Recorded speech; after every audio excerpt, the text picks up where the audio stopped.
Ndodhi pra gjatë tyre orëve të fundit pra në mbledhjen me dyert të mbyllura të grupit parlamentar socialist,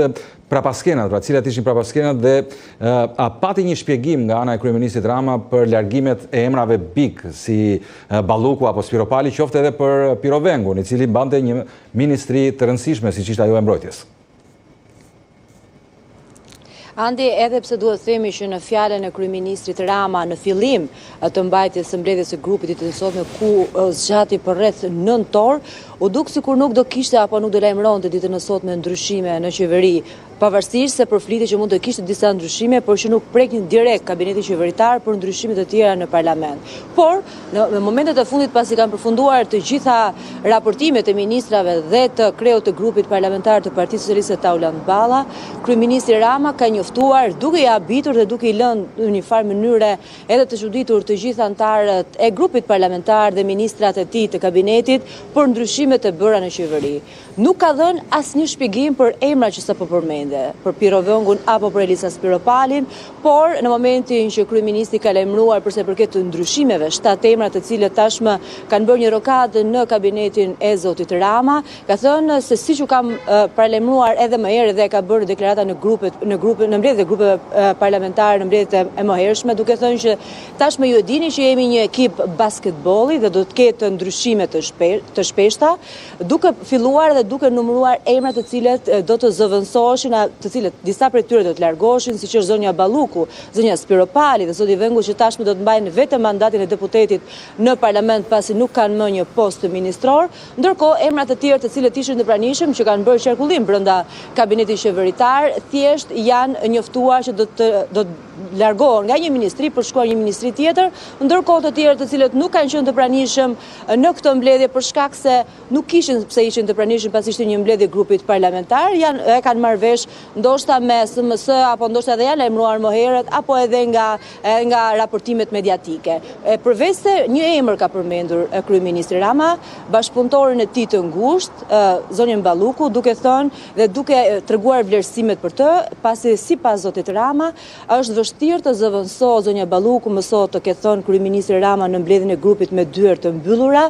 duke referuar fluksit dhe volumit të punës që ajo kryente edhe si ministre e infrastrukturës dhe energjisë, por edhe në postin e zëvendës kryeministës, kur kujtojmë që përveç se kohëve të fundit, pas vendimit që ka marrë SPAK edhe me vendimin e gjykatës së posaçme për pezullimin e saj, përpara këtij vendimi ka qenë zonja Balluku ajo që ka drejtuar të gjitha, pothuajse të gjitha mbledhjet e qeverisë në mungesë të kryeministrit Rama. Për këtë arsye tashmë zoti Rama pasi ka përfunduar këtë fjali edhe vetëm për zonjën Balluku, për e tjera nuk ka dhënë asnjë shpjegim, të paktën sipas burimeve të A2CNN,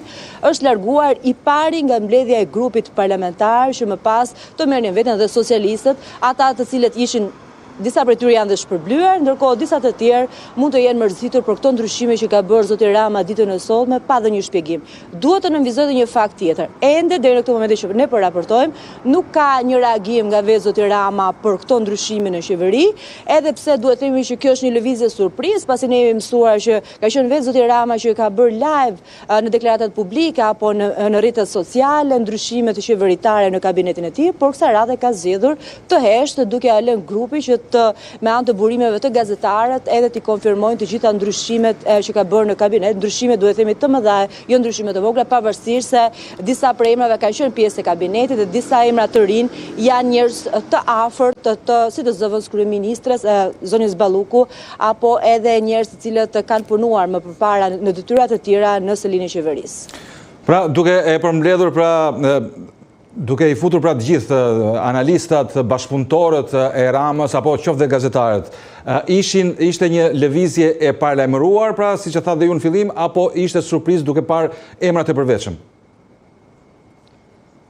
Nuk ka ndodhur që në mbledhjet e grupit kryeministri të bëjë ndryshime në qeveri. Mund të ketë bërë ndryshime për sa i përket drejtimit të grupit apo për sa i përket ndryshimeve të disa komisioneve, por jo ndryshime në qeveri. Kjo është një lëvizje surprize, madje duhet themi që zonja Spiropali ditën e djeshme ka qenë në Kosovë, zoti Pirovengu ka qenë ditën e djeshme në konferencë për shtyp dhe duke treguar edhe projektet për sa i përket si për prodhimin e armëve apo të gjitha projektet që ka mbrojtja dhe siguria në vendin tonë, i cili tashmë është një gazetar i rëndësishëm për sa i përket edhe organizimit të samitit të NATO-s në vitin e ardhshëm në Tiranë, por për ta ka qenë një surprizë duke referuar këtyre lëvizjeve që ka patur nga vetë ministrat, edhe nga reagime që sipas burimeve kanë qenë të surprizuar nga ky vendim i kryeministit Rama pikërisht për këto ndryshime, pavarësisht se ndoshta mund të pritej, e vetmja që mund të pritej ishte zëvendësimi i zonjës Balluku për shkak të përballjes së saj me drejtsinë dhe tashmë edhe për shkak që ka një mas pezullime dhe pas vendimit të gjykatës kushtetuese, emri i zonjës Balluku pritej, por jo emra të tjerë,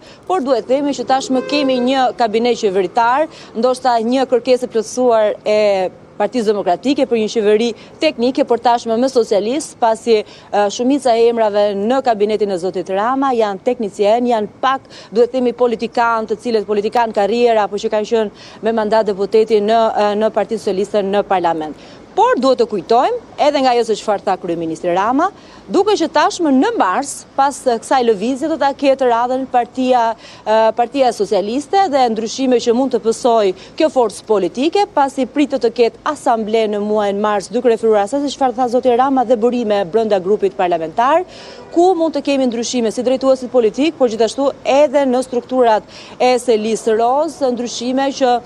mund të surprizojnë gjithashtu edhe vetë disa të tjerë socialist, apo mund të kemi ndoshta dhe rikonfirmime, kjo mbetet për të parë, pasi gjithmonë përsa i përket ndryshimeve është zoti Rama ai që bën edhe këto lëvizje surprizë. Tashmë zoti Rama ka një detyrë tjetër, i dërgoi presidentit të Republikës edhe të gjithë emrat për t'i dekretuar dhe më pastaj për të miratuar edhe në Parlamentin e Shqipërisë.